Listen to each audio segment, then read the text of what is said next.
નહીં ખાવા નહીં પાણી એ માટે તાત્કાલિક આવવાનું છે મારે એ માટે ત્યાંનો તાત્કાલિક નિર્ણય આવે અને બધી જનતાને મારી એક જ વિનંતી છે કે આનો નિર્ણય.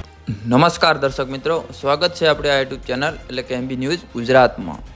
ચાલો મિત્રો, આજે આપણે વાત કરીશું બોટાદના સાલૈયા ગામે પાસે આવેલ પૂતળા દાદાના ડુંગર પર અબોલ ગાયોના મૃત્યુને લઈ અને એક બરવાળાના દાતરેલિયા ગામના મહંત દ્વારા હવે જ્યાં સુધી આ ગાયોનો નિકાલ કરવામાં નહીં આવે અને જ્યાં સુધી આ બાબતે કોઈ પણ કાર્યવાહી કરવામાં નહીં આવે ત્યાં સુધી આ બાપુ દ્વારા સરકારને વિનંતી અને ચેલેન્જ કરવામાં આવી છે.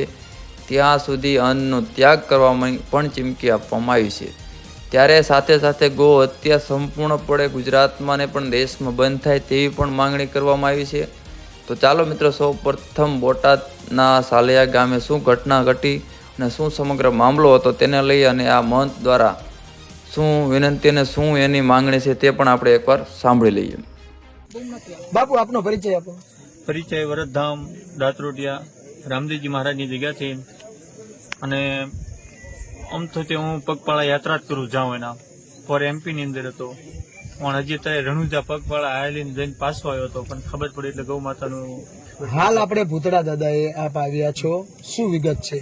વિગત એ છે કે ગૌ માતા માટે છે કે આટલી ગૌ માતા કે મરી ગયેલી છે અને પડેલી છે, બધી ઢગલા થઈ ગયા, ભૂખી, નહીં ખાવા નહીં પાણી, એ માટે તાત્કાલિક અહીંયા આવવાનું છે મારે. એ માટેથી આનો તાત્કાલિક નિર્ણય આવે અને બધી જનતાને મારી એક જ વિનંતી છે કે આનો નિર્ણય નહીં આવે ત્યાં સુધી હું આ જગ્યા પર હું અન્ન છોડીને બેહવાનો છું આ જગ્યા પર. અને બાપ, ઘરે ઘરે હિન્દુ એકતા કરો, આ ગૌ હત્યા થાય એ બંધ કરાવો, એ જ મારી આશા છે, એ જ મારું લક્ષણ છે. સરકાર પાસે આપણે શું માંગ કરો છો? સરકાર પાસે એ જ માંગણી કરું છું કે ગા હત્યા થાય એ બંધ કરવી પડે. અને આવા હું છે જે ખોલીને બેઠા છે કે સરકાર પાસેથી ખોલાઈને બેઠા છે, મહાજનનું નામ લઈને બેઠા છે અને ગાઉને ભૂખી મારે છે, સરકાર પાસે પૈસા લઈ લેશે, દાનવશ્રી પાસે એની પાસે પૈસા લઈ લેશે અને છતાંય સેવા નથી કરતા, તો આને તાત્કાલિક આને કડકના કડક સજા દેવાની આને થાય છે. કડકમાં કડક સજા દેવાની થાય છે. ટ્રસ્ટી બસ્ટી બધાને સજા દેવી પડે, એ માંગણી છે અમારી. અને જનતાની માંગણી બધાની એક જ છે કે મેં આ જ માંગણી માંગી છે કે આમાં કડકમાં કડક. આ એક આશ્રમ નહીં, અનેક આશ્રમો આવી ગૌશાળા હોય તો આને તાત્કાલિક એનો જવાબ લ્યો. અત્યારે આપણી સાથે કેટલા વ્યક્તિ જોડાયા છે? અત્યારે હાલમાં 2000 વ્યક્તિ છે. હું છે ફરતા ગામડાનાથી બધા આવ્યા છે, બોટાદથી બધા આવેલા છે, આજુબાજુ ગામડાથી બધા આવેલા છે. પણ ગૌ માતાને જ્યાં સુધી આપની માંગણી નહીં સ્વીકારવામાં આવે ત્યાં લગી અન્નનો ત્યાગ કરશો? હા, જ્યાં સુધી નહીં માંગણી સ્વીકારવાનો ત્યાં સુધી અન્નનો ત્યાગ કરીને બેસવાનો છું. જલ્દીમાં છે જલ્દી ગૌ માતાનો નિકાલ થાય એ અમારી આ છે પ્રાર્થના કે જલ્દીમાં જલ્દી નિકાલ થાય.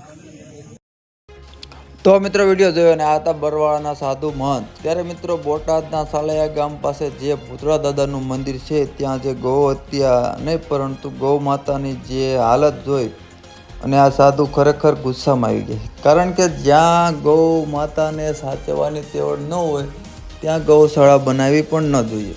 ત્યારે મિત્રો, આવી ગૌશાળાવાળાને કે અબોલ પશુઓ ભૂખ્યા તરસ્યા જેમ મરી જાય તેમ છતાં પણ આ લોકોને કોઈ પણ માનસિકતામાં ફેર ન પડે તો તેવા લોકો ઉપર અને આ ટ્રસ્ટ ઉપર તાત્કાલિક ધોરણે કડકમાં કડક કાર્યવાહી કરવામાં આવે તેવી માંગ કરતા આ બાપુ દ્વારા અન્ન ત્યાગની પણ ચીમકી આપવામાં આવી છે. જ્યાં સુધી આનો જલ્દીમાં જલ્દી નિકાલ નહીં થાય ત્યાં સુધી આ બાપુ દ્વારા અન્નનો એક પણ દાણો નાખવામાં નહીં આવે અને તે જગ્યા ઉપર ધરણા કરવામાં આવશે. તો ખેર મિત્રો, આજના વિડીયોમાં એટલું. ફરી મળશે નવા સાથે નવા અહેવાલ સાથે. આપણી ચેનલમાં નવા હોય અને આપણો આ રિપોર્ટ તમને કેવો લાગ્યો, તો સારો લાગ્યો હોય તો લાઇક, શેર, કોમેન્ટ કરવાનું ન ભૂલતા. જય હિન્દ, વંદે માતરમ.